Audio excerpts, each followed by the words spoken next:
Welcome to a new session of KCC tutorials. तो बच्चों, आज हम 8th साइंस का 12th lesson introduction to acid and base ये सीखेंगे।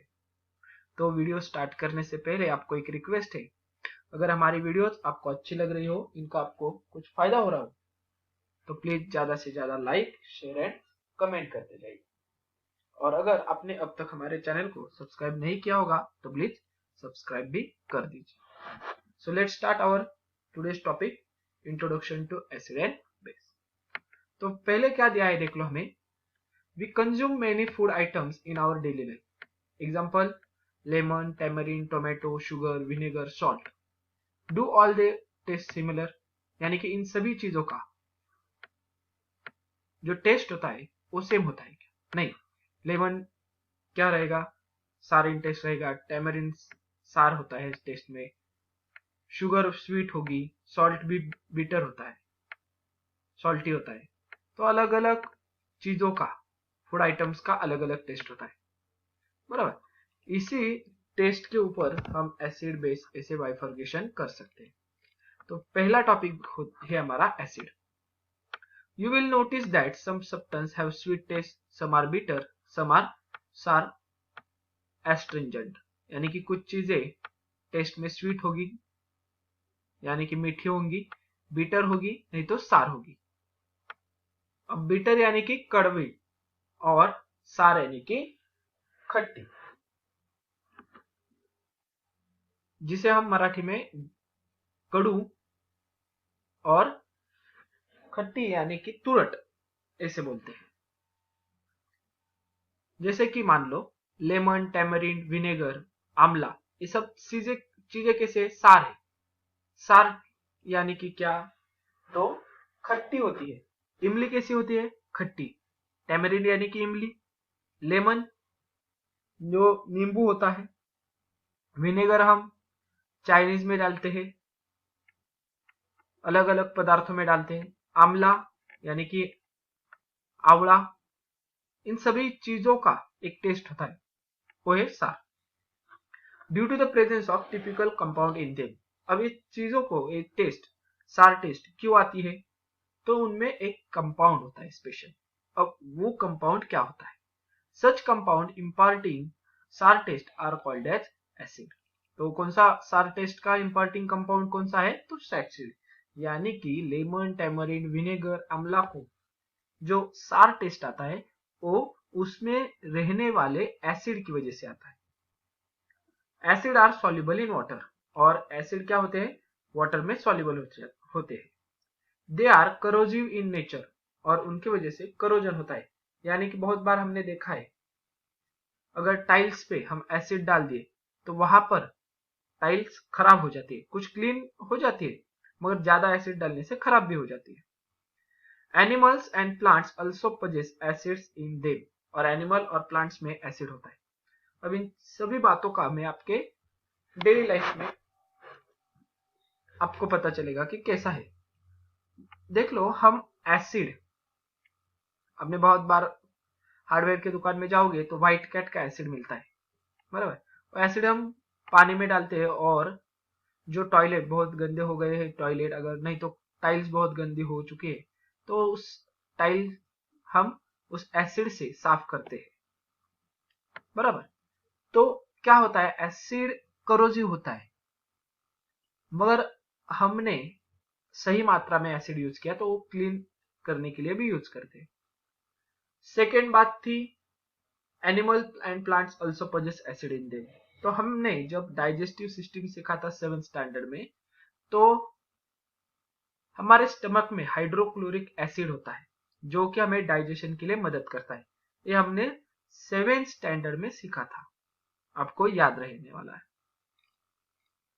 Then next paragraph, acid present in food stuff are called as natural acid और carbonic acid. यानी कि जो फूड स्टफ में नेचुरली होता है एसिड, वो कहां से हम ऐड नहीं करते बना के, तो उसे बोलते हैं हम नेचुरल एसिड, नहीं तो carbonic acids. These acids are weak in nature. Weak होते हैं यानी कि इनसे ज्यादा परिणाम नहीं होता हमारे बॉडी पर, इसलिए इन्हें वीक एसिड बोलते हैं। Some acid are strong in nature, मगर कोई एसिड्स, कुछ एसिड ऐसे होते हैं जिनका बहुत बड़ा परिणाम हो सकता है। They are caustic and inflammatory. Inflammatory यानी कि जिससे हमें जलन महसूस होती है। आपने देखा होगा न्यूज में कि किसी व्यक्ति ने दूसरे व्यक्ति के मुंह पर एसिड डाला, हाथों पे एसिड गिरने की वजह से उसका हाथ जल गया। तो इसकी वजह से क्या होता है, एसिड जो स्ट्रॉन्ग एसिड होते हैं वो कैसे होते हैं, कॉस्टिक नहीं तो इन्फ्लेमेटरी, यानी कि जिससे हमें जलन हो जाए।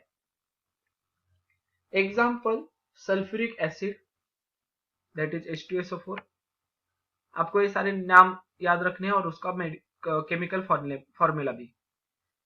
सल्फ्यूरिक एसिड का क्या है, H2SO4। हाइड्रोक्लोरिक एसिड का है HCl और नाइट्रिक एसिड का है HNO3। हमारे पेट में हाइड्रोक्लोरिक एसिड होता है मगर वो बहुत ही वीक होता है, बराबर। नहीं तो हाइड्रोक्लोरिक एसिड स्ट्रॉन्ग एसिड भी मिलता है। These acids are also called as mineral acids। In acids को सभी हम क्या बोलते हैं, mineral acids. The skin gets burned when their concentrated solution fall on the skin. Similarly, their vapor, if inhaled, can be harmful to the health।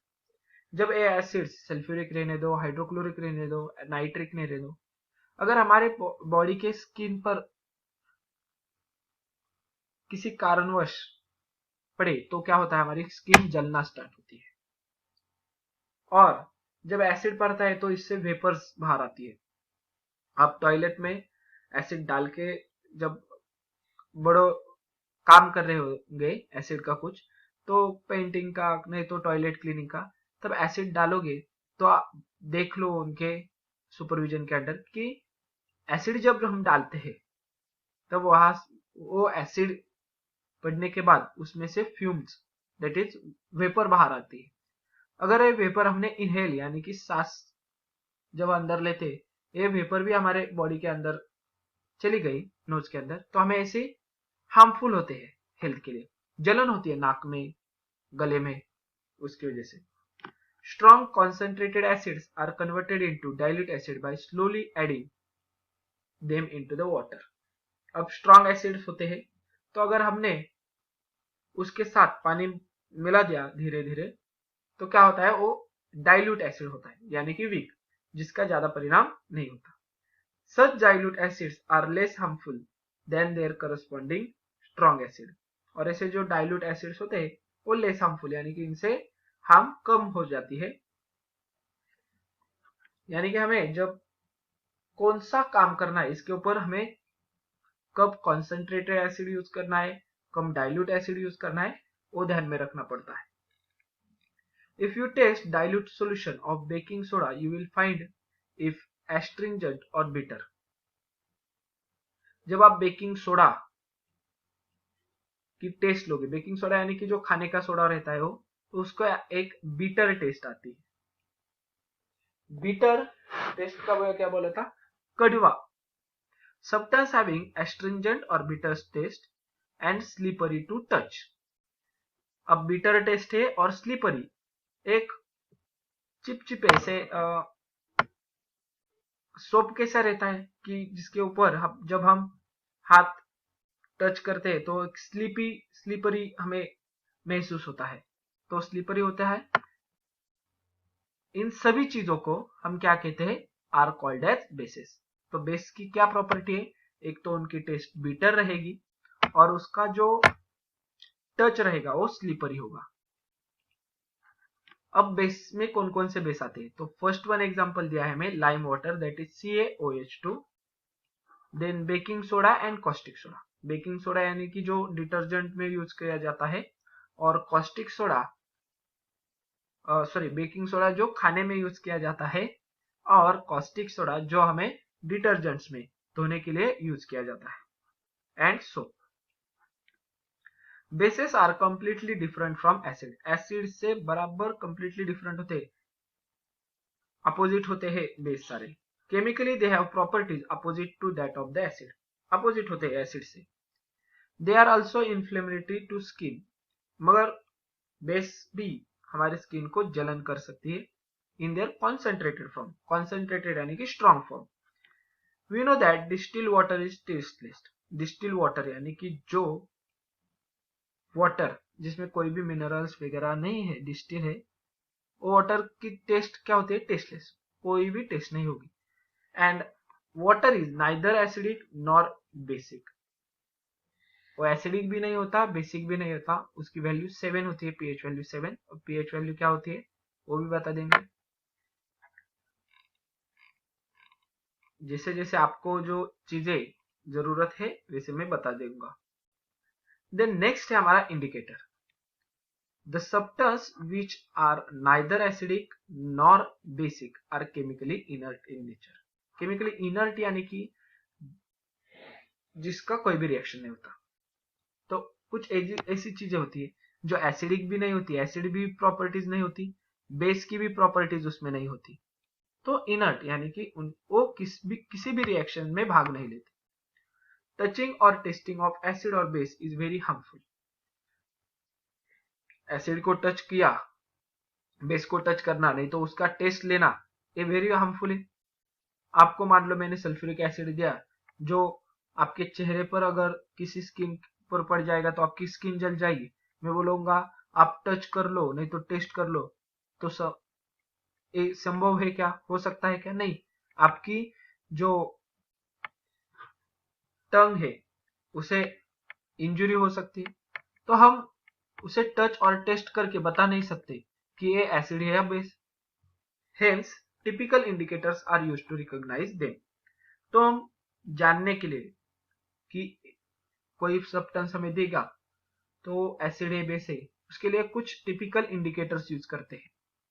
The substance which change their colour in the presence of acid and base are called indicators. तो कुछ ऐसे substance होते हैं, अगर acid से मिला दिए तो अलग कलर दिखाते हैं, बेस के साथ मिक्स कर देंगे तो अलग कलर दिखाते हैं। तो अपना कलर चेंज करते हैं, एसिड के साथ अलग रहता है, बेस के साथ अलग रहता है। तो इन चीजों को, उन सब्सटेंस को हम कहते हैं इंडिकेटर्स। इंडिकेटर्स इन लैबोरेटरी, यानी लैब में कौन कौन से इंडिकेटर होते हैं। In the lab litmus paper is mainly use to test alkali और बेस। तो लिटमस पेपर हम यूज करते हैं एसिड बेस रिकॉग्नाइज करने के लिए। This paper is made from the extract of lichen plant. Lichen plant का जो एक्सट्रैक्ट यानी कि जो रस होता है उससे हम लिटमस पेपर बनाते हैं। इट इज रेड और ब्लू कलर। लिटमस पेपर के दो कलर होते हैं, एक रेड कलर के लिटमस पेपर होते हैं और दूसरा ब्लू कलर का लिटमस पेपर होता है। Blue litmus paper turns red on dipping in acid and red litmus paper turns blue by alkali. यानी कि ब्लू लिटमस पेपर रेड हो जाता है अगर हम एसिड के साथ मिला देंगे, और रेड लिटमस ब्लू हो जाता है अगर हम बेस के साथ मिला देंगे। तो पढ़ने के बाद ये डायरेक्टली हमारे समझ में नहीं आता कि कौन कौन बन रहा है, यानी कि कौन सा कलर किस में चेंज होगा। तो याद कैसे रखना है, सिंपल बात है। यहां पर देख लो, मैं बहुत ही आसानी से आपको सिखाऊंगा। तो कैसे करेंगे देख लो। हम यहां पर हम लेंगे ए यानी कि एसिड, और एक मिनट,